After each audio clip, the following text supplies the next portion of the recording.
Hello friends. आज आपण बघणार आहोत metallic non metallic character. So काल आपण या ठिकाणी जो काही पिरियडिक ट्रेंड आहे त्यामधील 2 पॉईंट आपण त्या ठिकाणी अभ्यासले आहेत. एक मीन्स ॲटॉमिक रेडिया आणि दुसरा आहे ॲटॉमिक साईज. मग आपण बघितलं की जो काही ॲटॉमिक साईज आणि आपण त्या ठिकाणी व्हॅलन्सी या 2 गोष्टींचा अभ्यास त्या ठिकाणी काल केला. ठीक आहे, म्हणजे या 2वरून आपल्याला मॉडर्न प्रिडिक्ट टेबलमध्ये ट्रेंड यामध्ये आपल्याला समजून येतो. त्यानंतर आज आपण तिसरा पॉईंट यामधला बघणार आहोत, तो आहे मेटॅलिक नॉन मेटॅलिक कॅरेक्टर. धातू अधातू गुणधर्म कशा स्वरूपाचे आहेत हे आपण यामध्ये बघणार आहोत. ठीक आहे मित्रांनो, आपण कुठलाही वेळ न वाया घालवता या ठिकाणी आपण सुरुवात करूया. पण सुरुवात करण्यापूर्वी माझी तुम्हाला विनंती आहे की प्लीज जर तुम्ही आमच्या चॅनलवर नवीन असाल तर प्लीज आमच्या चॅनलला सबस्क्राईब करा आणि बेल आयकॉनला क्लिक करायला विसरू नका, जेणेकरून तुम्हाला नवीन अपडेट्स त्या ठिकाणी सर्वात पहिले मिळत राहतील. चला मित्रांनो, मग सुरुवात करूया. बघा, मग काल आपण बघितलं की जो काही ॲटॉमिक रेडिया आहे हा जे काही नॅनोमीटरपेक्षाही जे काही छोटं मीटर आहे, ठीक आहे, पिकोमीटर ज्याला आपण म्हणतो, त्यामध्ये मेजर केलं जातं. त्यानंतर व्हॅलन्सी जी आहे ही व्हॅलन्सी कशी कशी त्या ठिकाणी बदलत जाते, कशा स्वरूपाची असते, हे सगळे घटक आपण त्या ठिकाणी आवर्ती कालामध्ये काल त्या ठिकाणी बघितले. मग आज यामध्ये आपल्याला बघायचं आहे की जे काही आपले मेटॅलिक आणि नॉन मेटॅलिक जे काही कॅरेक्टर्स आहेत, मॉडर्न पिरियडिक टेबलचा जो काही पिरियडिक ट्रेंड जो आहे हा कशा स्वरूपाचा आहे, त्यामध्ये धातू आणि अधातूचे गुणधर्म मूलद्रव्यांमध्ये कशा स्वरूपाचे आहेत हे आपल्याला या ठिकाणी बघायचं आहे. ठीक आहे मित्रांनो, बघा, मग यामध्ये आपल्याला काही प्रश्न दिले आहेत. ते प्रश्न आपण सर्वात पहिले बघूया. बघा, look at the element of third period, classify them into metals and non metals. बघा, आपण structure of the modern periodic table यामध्ये बघितलेलं आहे की पिरियड जे काही पिरियड्स आहेत, ग्रुप्स आहेत, या सगळ्या गोष्टी आपण त्या ठिकाणी बघितल्यात. आणि ज्यावेळेस आपण स्ट्रक्चर बघितलं होतं त्यामध्ये आपण बघितलं होतं की जे काही मॉडर्न पिरियडिक टेबल आहे त्या मॉडर्न पिरियडिक टेबलमध्ये मेटल्स कुठं आहे, नॉन मेटल्स कुठं आहेत, त्यानंतर मेटलॉइड्स कुठं आहेत, हे सगळं आपण त्या ठिकाणी बघितलं आहे. मग त्या अनुषंगावरून या ठिकाणी आपल्याला प्रश्न दिला आहे की look at the element of third period. जो काही तुमचा थर्ड पिरियड आहे, मीन्स तिसरा आवर्त जो काही आहे, त्याला तुम्हाला धातू आणि अधातूमध्ये त्याचं वर्गीकरण त्या ठिकाणी करायचं आहे. दुसरा प्रश्न आपल्याला या ठिकाणी काय सांगतो बघा, की on which side of the period are the metals. आवर्ताच्या कोणत्या बाजूला मेटल्स आहेत, डाव्या बाजूला की उजव्या बाजूला. त्यानंतर on which side of the period did you find the non metals. आणि जो काही आवर्त आहे त्याच्या कोणत्या बाजूला तुम्हाला अधातू या ठिकाणी दिसून येतात. तर मित्रांनो बघा, मग जो तुम्ही मॉडर्न पिरियडिक टेबल जो आहे तो तुमच्या समोर ठेवायचा आहे आणि त्यावरून तुम्हाला या प्रश्नाचे उत्तरं त्या ठिकाणी सोडवायची आहेत. बघा, एक एम्प्टी असा मॉडर्न पिरियडिक टेबल तुम्हाला या ठिकाणी खाली दिलेला आहे. याच्या आधारे आपण समजून घेऊया. बघा, मग या ठिकाणी आपल्याला प्रश्न काय विचारलेला आहे की जो काही तिसरा आवर्त जो काही असेल, थर्ड पिरियड जो काही असणार आहे, तिसरा आवर्त जो काही असणार आहे, त्या आवर्तावरून त्याच्यातील जे काही मूलद्रव्य असतील, ठीक आहे, तर त्या मूलद्रव्याच्या आधारे तुम्हाला धातू आणि अधातूंचं वर्गीकरण त्या ठिकाणी करायचं आहे. मग आता जो काही तिसरा जो काही पिरियड आहे तो आपला कुठून स्टार्ट होतो, तर तो स्टार्ट होतो आपला सोडियमपासनं. कुठून स्टार्ट होतो, सोडियमपासनं. ठीक आहे मित्रांनो, मग या ठिकाणी तुम्ही बघू शकता जो थर्ड पिरियड आहे तो या स्वरूपाचा या ठिकाणी आपल्याला दिलेला आहे. बघा, यामध्ये आपला असेल सोडियम, ठीक आहे, त्यानंतर दुसरा असणार आहे मॅग्नेशियम, ओके, त्यानंतर या ठिकाणी आपला असणार आहे ॲल्युमिनियम, त्यानंतर या ठिकाणी असणार आहे सिलिकॉन, त्यानंतर या ठिकाणी असणार आहे फॉस्फरस, सल्फर, क्लोरीन आणि या ठिकाणी असणार आहे आर्गॉन. आता या ठिकाणी बघा की आपण सुरुवातीलाच या ठिकाणी बघितलं होतं की ही जी काही झिगझॅग लाईन जी काही तुम्हाला या ठिकाणी दिसते आहे, तर या झिगझॅग लाईनवर येणारे जे काही मूलद्रव्य असतात दोज आर द मेटलॉइड्स. तर ते काय असतात, मेटलॉइड्स त्या ठिकाणी असतात, धातू सदृश त्या ठिकाणी असतात. त्यानंतर फॉस्फरस, सल्फर, क्लोरीन, आर्गॉन हे आपल्याला या ठिकाणी नॉन मेटल्स त्या ठिकाणी आहेत. काय आहेत, नॉन मेटल्स, ओके. आणि जे काही ॲल्युमिनियम, मॅग्नेशियम, सोडियम हे जे काही मूलद्रव्य या ठिकाणी आहेत, तर हे मूलद्रव्य आहेत आपले मेटल्स, धातू या ठिकाणी आहेत. मग आपला दुसरा प्रश्न आहे की धातू तुम्हाला कोणत्या बाजूला त्या ठिकाणी दिसतात, तर जे काही मेटल्स आहेत, so those are the left side of the zigzag line. तर जी काही नागमोडी रेषा आहे तिच्या डाव्या बाजूला या ठिकाणी आपले काय आहेत, मेटल्स त्या ठिकाणी आहेत. झिगझॅग लाईनवर असणारे मेटलॉइड्स आहेत आणि झिगझॅग लाईनच्या उजव्या बाजूला असणारे जे काही मूलद्रव्ये आहेत तर ते कोणते आहेत, नॉन मेटल्स त्या ठिकाणी आहेत. ठीक आहे मित्रांनो, या ठिकाणी तुम्हाला आता हे कळालेलंच असेल. बघा मग पुढं आपल्याला काय सांगितलं आहे की it is seen that the metallic elements like sodium magnesium are toward the left. बघा मग या ठिकाणी आपल्याला काय आढळून येतं की जे सोडियम मॅग्नेशियम हे जे काही मेटॅलिक एलिमेंट जे काही आहेत, धातूय मूलद्रव्ये जे काही आहेत, हे या ठिकाणी कुठं आहेत, तर टुवर्ड द लेफ्ट, डाव्या बाजूला त्या ठिकाणी आपल्याला आढळून येतात.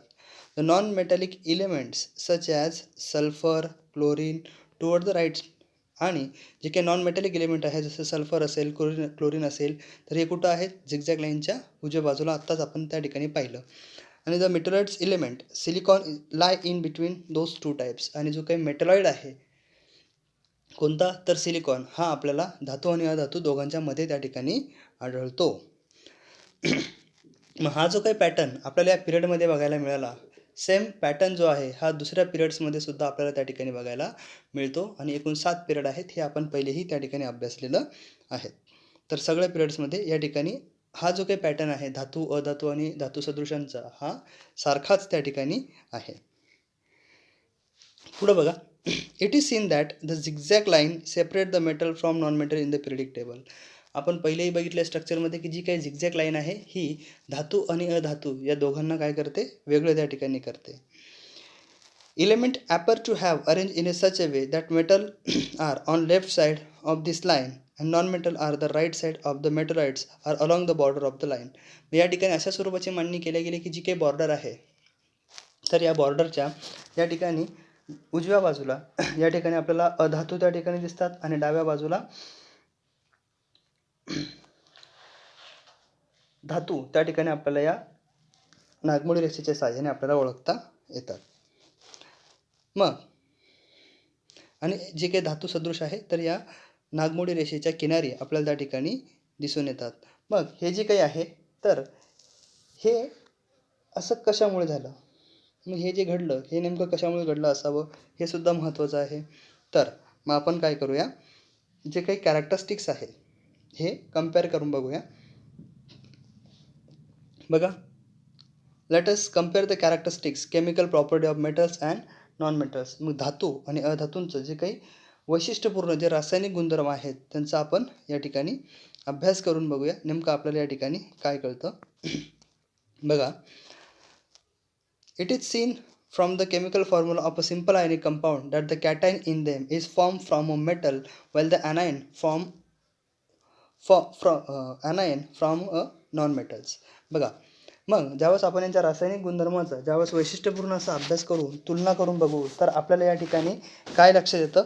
बघा की it is scene from a chemical formula, it is scene from a chemical formula of a simple ionic compound that the cation in them is from a metal while anion from a non-metal. बघा, मग जो काही कुठलाही तुम्ही आयनिक compound ज्या ठिकाणी घ्याल, आता बघा आयनिक कंपाऊंड काय असतात हे तुम्ही इयत्ता 9वीमध्ये खूप डीपमध्ये त्या ठिकाणी शिकलेले आहात. मित्रांनो, खूप सारे चॅप्टर्स तुमचे असे आहेत की जे तुमच्या 9वीवर बेस म्हणजे 9वी हा बेस आहे. त्यामुळे माझी तुम्हाला विनंती असेल की 9वीचे सायन्सचे जेवढेही केमिस्ट्रीचे चॅप्टर्स असतील प्लीज त्यांना रिवाईज करा. यानंतरचा जो की आपण धडा शिकणार आहोत केमिकल रिॲक्शन अँड इक्वेशन, ठीक आहे, तर हा सुद्धा धडा तुमचा 9वीमध्ये त्या ठिकाणी बेसिक तुम्हाला भरपूर प्रमाणात त्या ठिकाणी त्याचा दिलेला आहे. त्याचा अभ्यास करा, अवलोकन करा, त्याला समजून घ्या, जेणेकरून इयत्ता 10वीमध्ये ज्यावेळेस आपण पुढचा धडा शिकणार आहोत तो शिकण्यामध्ये तुम्हाला मदत होईल. ठीक आहे, बघा पुढं, म्हणजे काही आयनिक कंपाऊंड आहेत. आता आयनिक कंपाऊंड कशाला म्हणतात हे तुम्हाला माहिती आहे की ज्यावर एकावर प्लस चार्ज असेल त्यानंतर दुसऱ्या इलेमेंटवर मायनस चार्ज असेल आणि असे दोघं ज्यावेळेस मिळून बनतील तर त्यावेळेस आयनिक कंपाऊंड बनतो. हे आपण सिम्पल डेफिनेशनमध्ये त्या ठिकाणी सांगू शकतो. मग या ठिकाणी आपल्याला काय दिसतंय बघा की जे काही केमिकल फॉर्म्युला आहे सिम्पल आयनिक कंपाऊंडचा, आता एक आपण इथे आयनिक कंपाऊंड घेऊया. एक साधं आणि सोपं उदाहरण आपण घेऊया या ठिकाणी NaCl. ओके मित्रांनो, NaCl म्हणजे काय, मीठ, सॉल्ट जे काही आहे आपल्या रोजच्या जेवणातलं जे काही आपण वापरतो. तर हा सुद्धा एक आयनिक कंपाऊंड त्या ठिकाणी आहे. तर जो काही सोडियम आहे, सोडियमवर पॉझिटिव्ह चार्ज असतो आणि क्लोरीनवर निगेटिव्ह चार्ज असतो. आणि बघा या ठिकाणी सोडियम जो आहे, आत्ताच आपण या ठिकाणी बघितलं की ग्रुप थर्डमध्येच sodium it act as a metal. तर हा कोण आहे? मेटल. आणि क्लोरीन जो आहे तर हा काय आहे? Non metal. म्हणजेच आपल्याला याच्या सिम्पल केमिकल फॉर्म्युलावरून आपल्याला काय दिसून येतं की जे काही धन आयन जे आहेत तर हे धातूपासून तयार होतात आणि जे ऋण आयन जे काही आहेत तर हे अधातूपासून त्या ठिकाणी तयार होतात असं आपल्याला या ठिकाणी समजून येतं. ठीक आहे मित्रांनो, पुढं बघा. From this it is understood that the metal atom have a tendency to form a cations by losing its valence electron.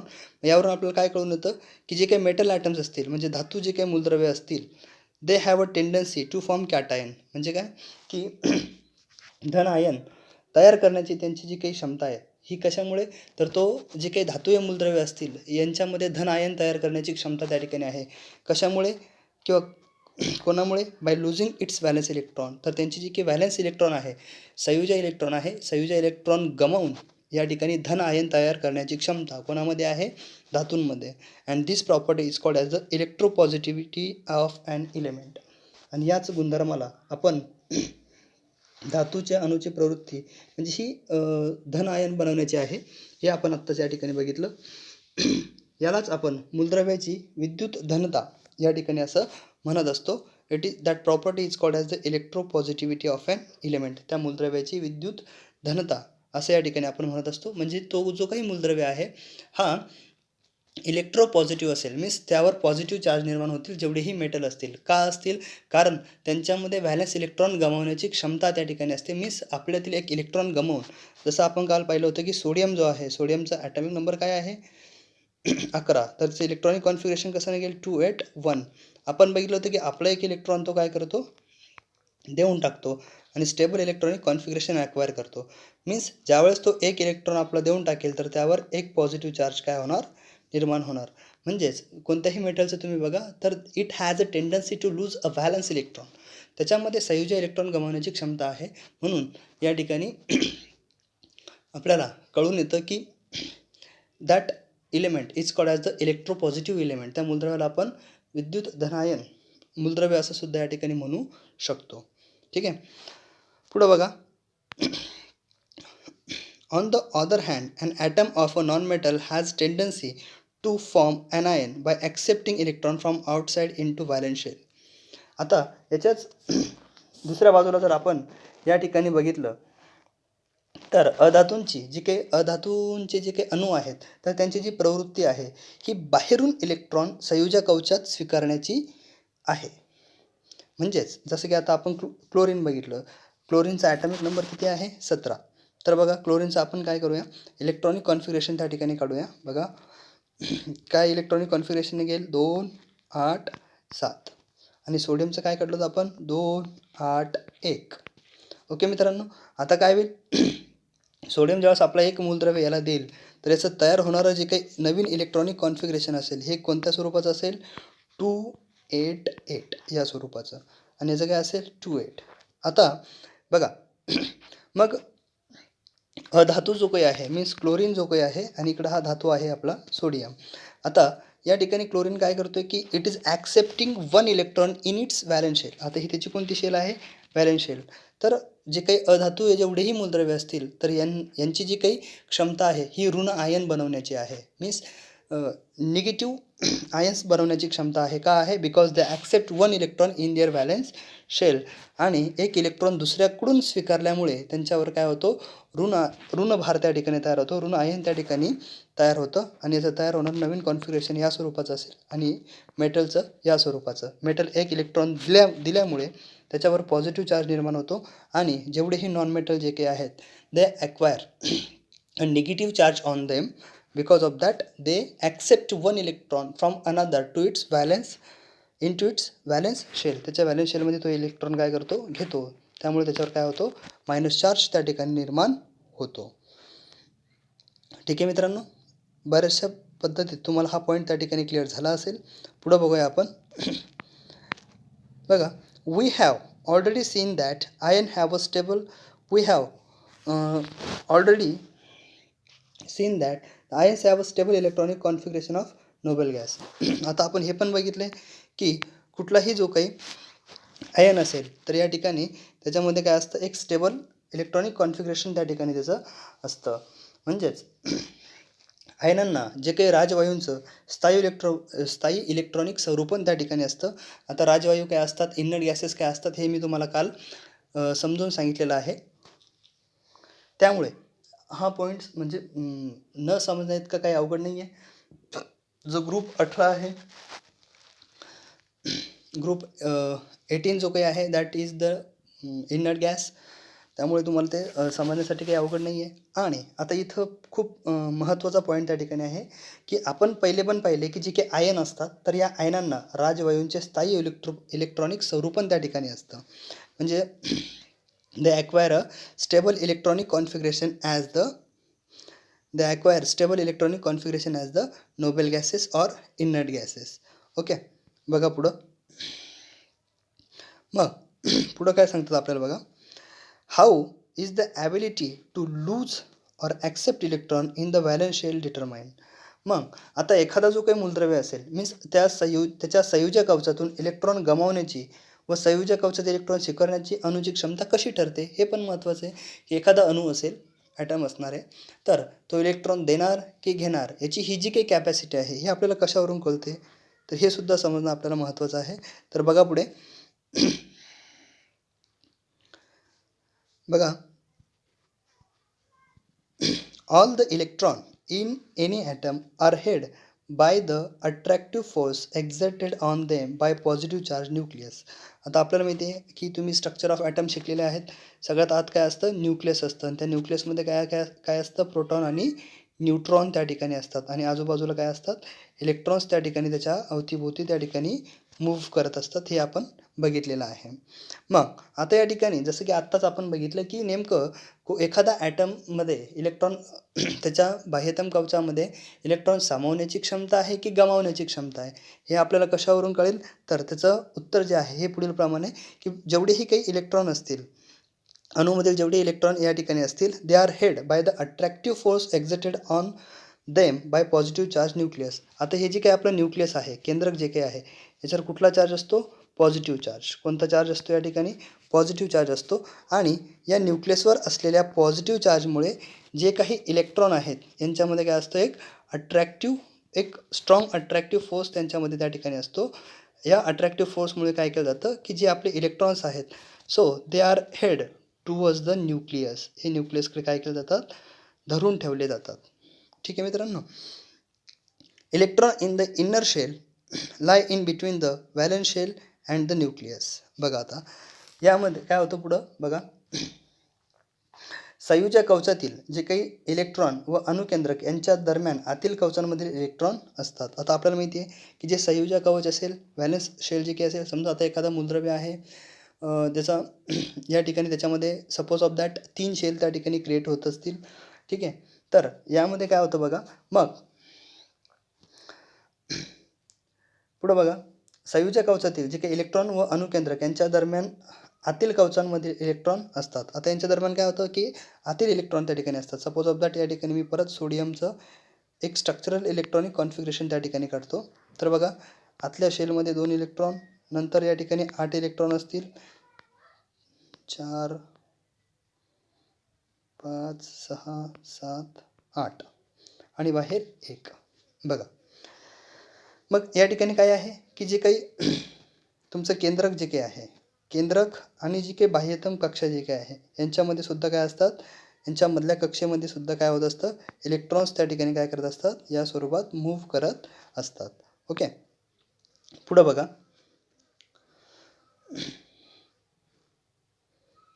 So because of their presence, the effective nuclear charge exerting an attractive force on the valence electron is somewhat less than the actual nuclear charge.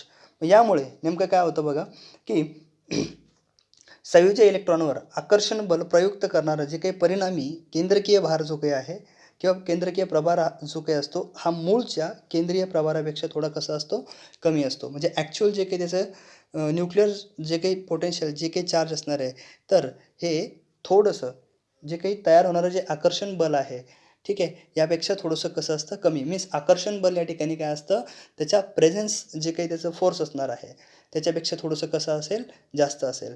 ठीक आहे. आकर्षण बल जास्त असेल हे लक्षात घ्या. त्यामध्ये काय होतं बघा, मग त्यामुळे thus the number of valence electron in metals is small. त्यामुळे बघा त्यानंतर काय होतं की जे काही मेटलमध्ये, धातूंमध्ये व्हॅलेन्स इलेक्ट्रॉनची संख्या जी आहे ही कशी असते, कमी असते. thus the number of valence electron in a metal, बघा धातूंमध्ये जी काही इलेक्ट्रॉनची संख्या आहे ही कशी असते, कमी असते. ठीक आहे. व्हॅलेन्स इलेक्ट्रॉनची संख्या जी आहे ही कशी असते, कमी असते. Valence electron is somewhat less than actual nuclear the number of valence electron in metal is small. आता व्हॅलेन्स इलेक्ट्रॉनची संख्या जी आहे ही ज्यावेळेस तुम्ही धातूंमध्ये ज्यावेळेस त्यांचं इलेक्ट्रॉनिक कॉन्फिगरेशन काढाल, जेवढेही मेटल्स आहेत, ठीक आहे, झिगझॅग लाईनच्या डाव्या बाजूला जेवढे मेटल आहेत, ज्यावेळेस तुम्ही त्यांचं इलेक्ट्रॉनिक कॉन्फिगरेशन काढाल तर तुम्हाला कळेल की त्याच्यामधील जी काही व्हॅलेन्स इलेक्ट्रॉनची संख्या जी आहे, संयोजी इलेक्ट्रॉनांची जी संख्या आहे ही कशी असेल, कमी असेल. 1 असेल किंवा 2 असेल किंवा जास्तीत जास्त 3 असेल. त्यामुळे काय होतं बघा, also the effective nuclear charge exerting attractive force on the valence electron is small. त्यामुळे मग जे काही इफेक्टिव्ह न्यूक्लिअर चार्ज जो आहे, ठीक आहे, exerting attractive force on the valence electrons is small. यामुळे काय होतं आहे की ह्यामुळे संयोजी इलेक्ट्रॉनांवर जो काही संयोजी इलेक्ट्रॉन जो आहे, व्हॅलेन्स इलेक्ट्रॉन जे काही असेल त्यांच्यावर जो प्रयुक्त होणारा जो परिणामी केंद्रकीय प्रभारसुद्धा कसा असेल, कमी त्या ठिकाणी असेल. का? कारण बाहेरच्या कवचामध्ये इलेक्ट्रॉनांची संख्यासुद्धा कशी आहे, कमी. त्यामुळे जो न्यूक्लिअर फोर्स जो काही एक्झर्ट होणार आहे, अप्लाय जो काही होणार आहे, हा सुद्धा कसा असेल, कमीच असेल. As combined effect of those two factors, metal have tendency to lose the valence electron to form cations having the stable noble gas configuration. आणि मग जे काही त्याचं मूळचं केंद्रकीय प्रभार आणि जे काही आकर्षण बलाचं जे काही प्रभार आहे, या दोघांच्या कॉम्बिनेशनमुळे या ठिकाणी काय होतं, मीन्स या दोन्ही घटकांचा एकत्रित परिणाम म्हणून धातूंमध्ये या ठिकाणी काय होतं की संयोजी इलेक्ट्रॉन गमावून या ठिकाणी तो काय करतो, स्थायू राजवायू जो काही असेल, स्थायू जो काही राजवायू स्वरूपण असलेला धनायन बनण्याची प्रवृत्ती त्याची त्या ठिकाणी असते. ठीक आहे मित्रांनो.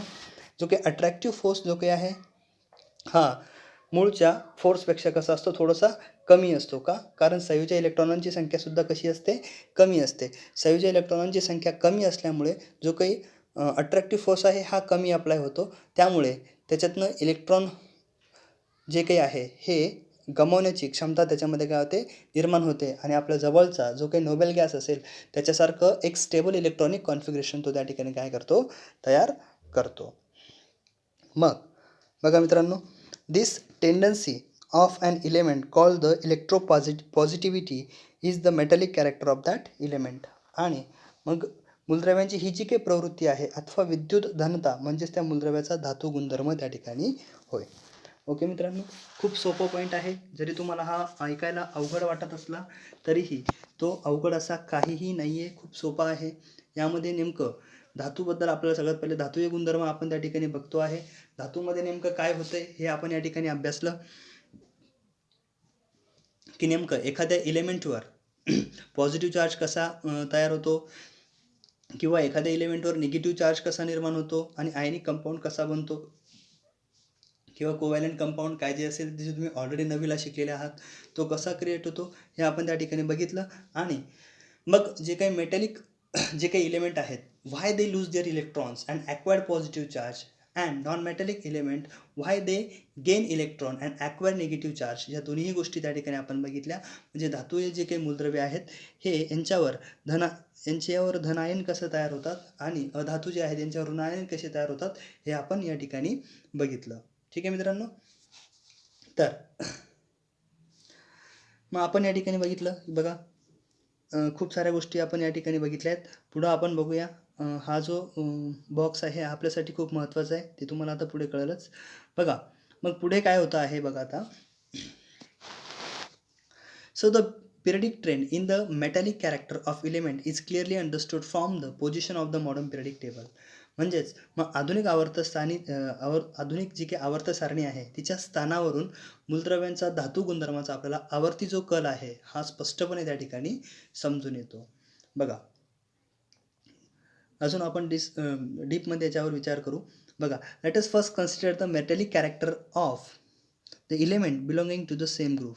बघा आता elements belonging to the same group. ठीक आहे. मग आपण सगळ्यात पहिले काय करू की एका गणातील मूलद्रव्यांच्या धातू गुणधर्माचा आपण या ठिकाणी विचार करू. कुठलाही एक गण आपल्याला त्या ठिकाणी घ्यायचा आहे आणि त्याच्यातील जे काही मेटॅलिक कॅरेक्टर जे आहेत, धातू गुणधर्म जे आहेत त्या मूलद्रव्याचे, त्याच्याबद्दल आपल्याला अभ्यास करायचा आहे. बघा मग आता काय होतं की while going down a group a new shell gets added. आपण बघितले की ज्यावेळेस कुठल्याही ग्रुपमध्ये ज्यावेळेस आपण जाऊ तर त्या ठिकाणी काय होणार आहे, एक नवीन शेल त्या ठिकाणी काय होत असते, ॲड होत असते. ठीक आहे. एक संयोजक कवच त्या ठिकाणी काय होत जातं, वाढत जातं. मग यामुळे काय होतं की resulting in increase in the distance between the nucleus and the valence electron. मग यामुळे काय होतं की जे काही केंद्रक आहे आणि व्हॅलन्स इलेक्ट्रॉन जे काही आहे यांच्यातलं अंतर काय होत जातं, वाढत जातं. जसं की बघा या ठिकाणी आपला सगळ्यात पहिला जो मूलद्रव्य आहे तो आहे हायड्रोजन, दुसरा आहे लिथियम, तिसरा आहे सोडियम. आता या तिघांचं ज्यावेळेस तुम्ही इलेक्ट्रॉनिक स्वरूपात स्ट्रक्चरल फॉर्ममध्ये काढाल तर या ठिकाणी तुम्हाला समजून येईल.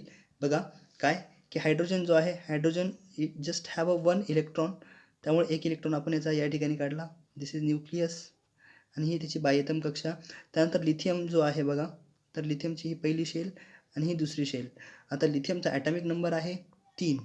ठीक आहे. त्यामुळे याच्यातील इलेक्ट्रॉन अशा स्वरूप 1 2 आणि हा 3. ओके. त्यानंतर बघा या ठिकाणी सोडियम जो आहे, सोडियमचा ॲटॉमिक नंबर आहे 11. त्यामुळे याचं इलेक्ट्रॉनिक कॉन्फिगरेशन कसं निघेल स्ट्रक्चरल फॉर्ममध्ये. So there will be a 3 shell. Okay. So in the first shell there will be a 2 electrons, in the second there will be the 8 electron, okay, and in the last there will be the 1 electron.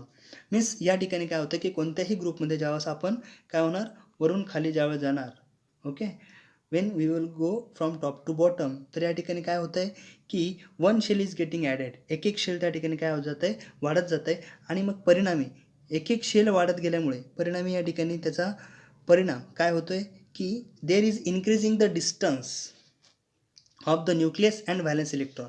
आता या ठिकाणी बघा, या ठिकाणी valence electron आणि जे काही तुमचं न्यूक्लियस आहे याचं डिस्टन्स या ठिकाणी काय होत जातं आहे, वाढत वाढत वाढत वाढत त्या ठिकाणी जात आहे. ओके.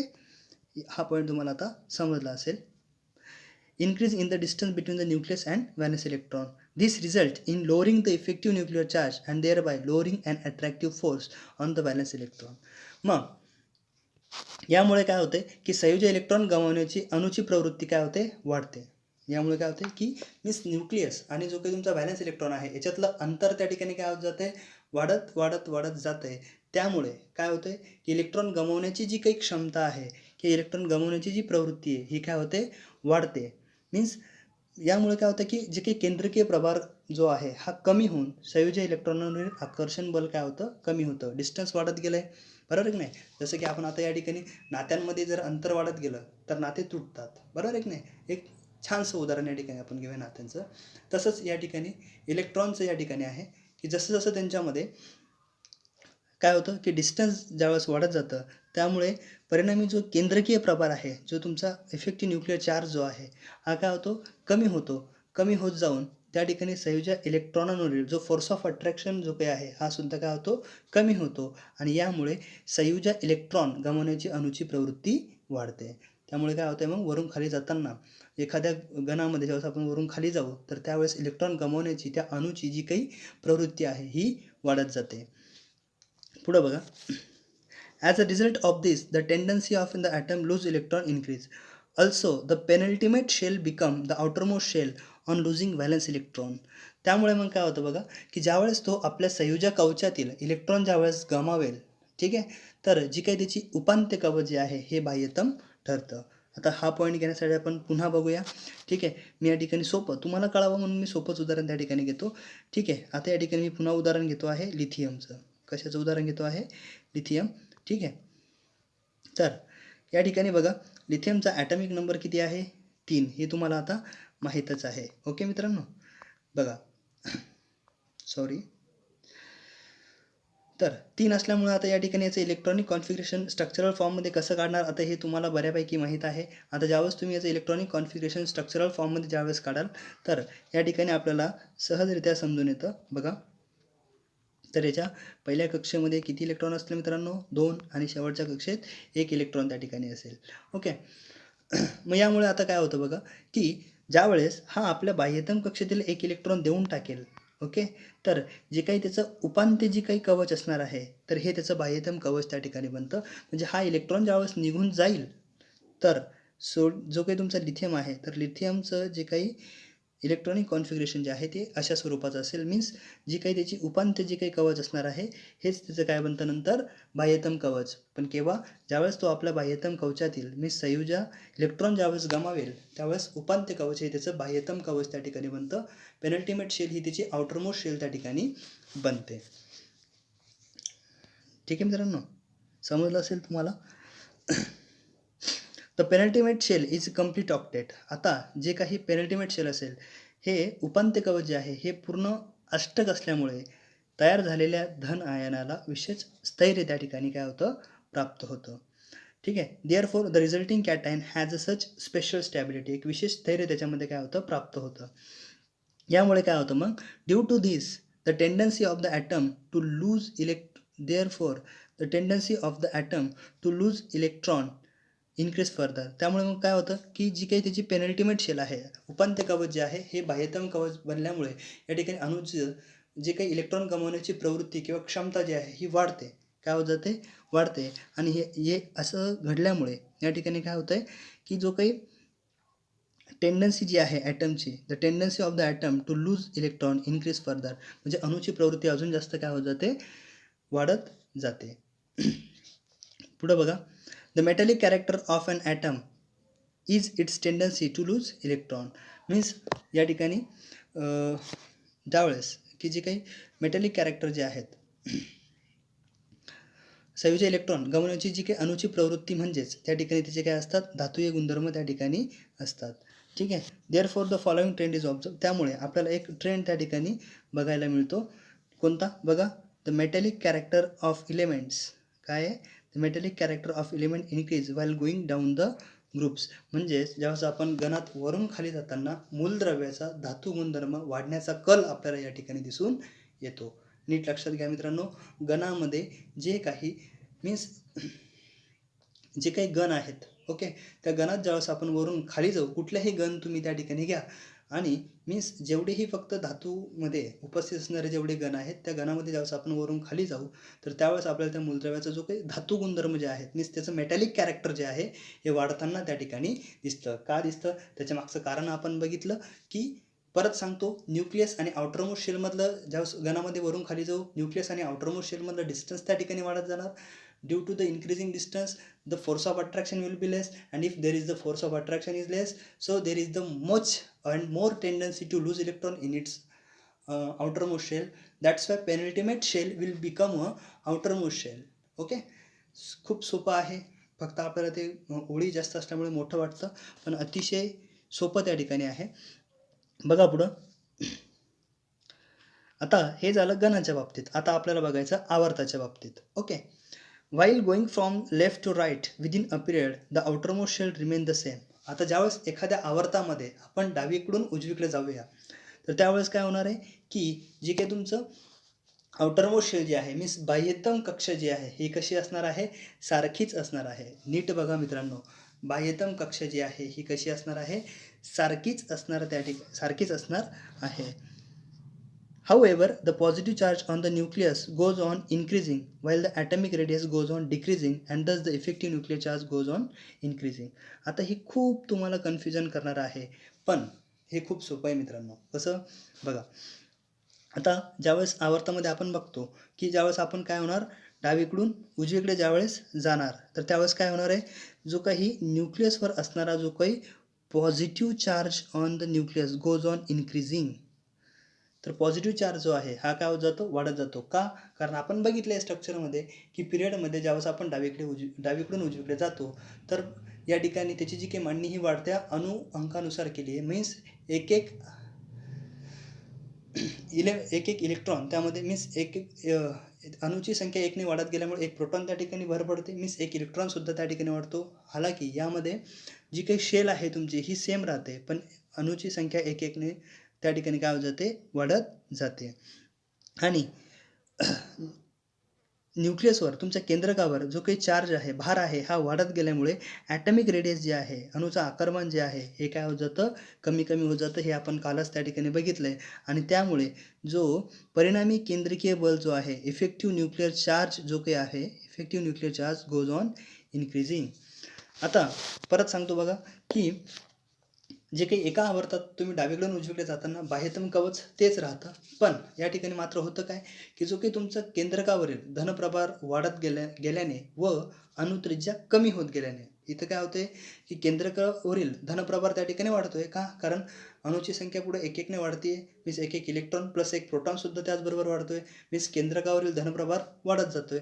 पण मात्र या ठिकाणी अणुत्रिज्या काय होत जाते, कमी होत जाते. त्यामुळे प्रयुक्त होणारा जो परिणामी केंद्रकीय प्रभारसुद्धा काय होत जातो, वाढत जातो. सिंपल आहे. समजलं असेलच तुम्हाला. इफेक्टिव्ह न्यूक्लिअर चार्ज काय होतो, इन्क्रीज होतो. कशामुळे, तर या ठिकाणी काय होते की अणूच्या केंद्रकावर जो काही पॉझिटिव्ह चार्ज आहे, मीन्स धन जो काही बल आहे, धन जो काही चार्ज आहे, हा वाढत जातोय. त्यामुळे ॲटॉमिक रेडियस कमी होतोय. नीट ऐका, ॲटॉमिक रेडियस काय होते, कमी होते. जे काही अणुत्रिज्या जी आहे ही कमी होतीये, गोज ऑन डिक्रीजिंग.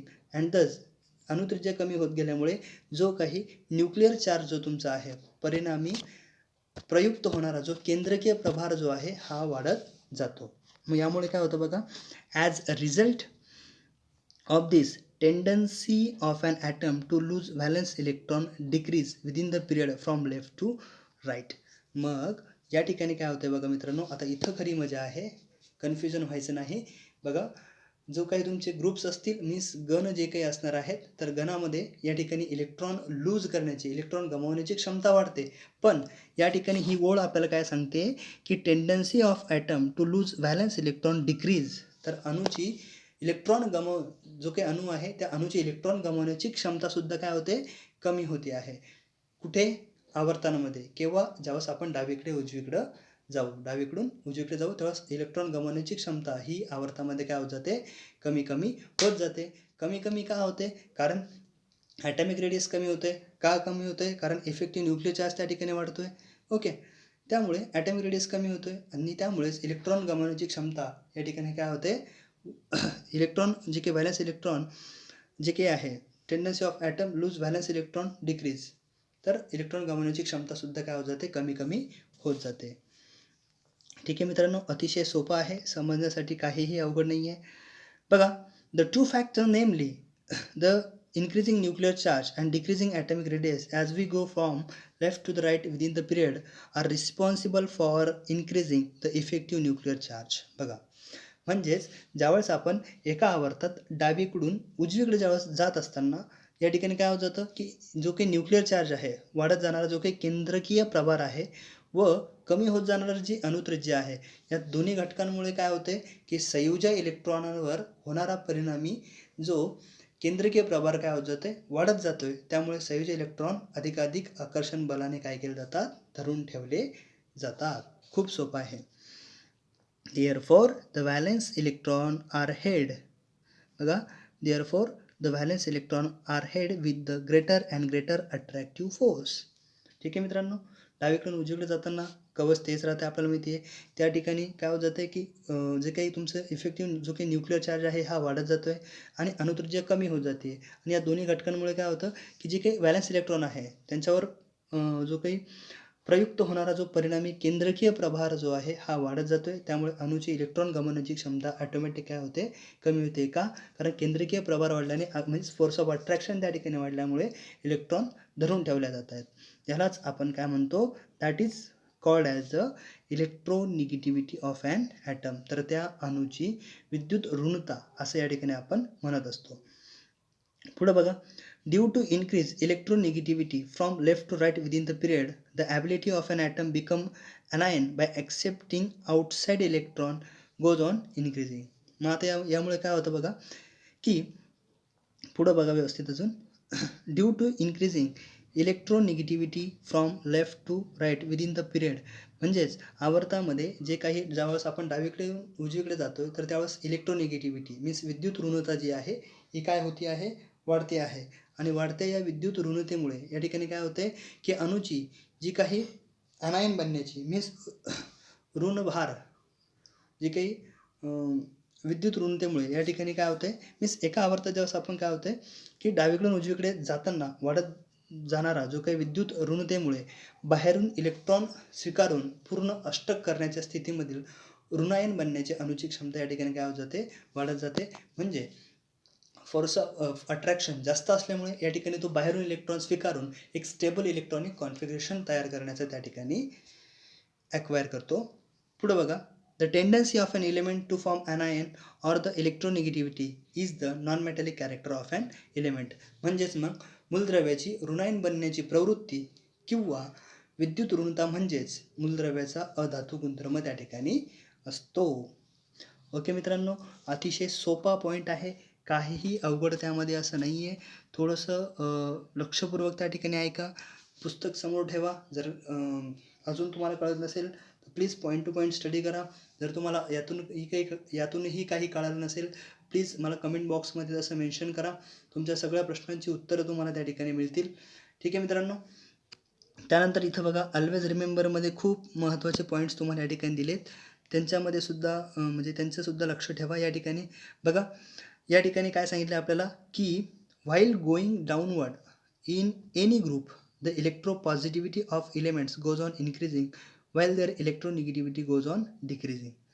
म्हणजेच या ठिकाणी काय होतं की कुठल्याही गणामध्ये काय होणार, ज्यावेळेस एखादा गण असणार आहे, सपोज हा आपला गण पहिला आहे, ग्रुप फर्स्ट जो काही आहे, मग या गणामध्ये ज्यावेळेस तुम्ही काय होणार, वरून खाली जाणार तर या ठिकाणी काय होणार आहे, याची इलेक्ट्रो पॉझिटिव्हिटी जी आहे, काय आहे, इलेक्ट्रो पॉझिटिव्हिटी जी काही आहे ही काय होत जाणार आहे, इन्क्रीज होत जाणार आहे, वाढत वाढत जाणार आहे, इन्क्रीज होत जाणार आहे.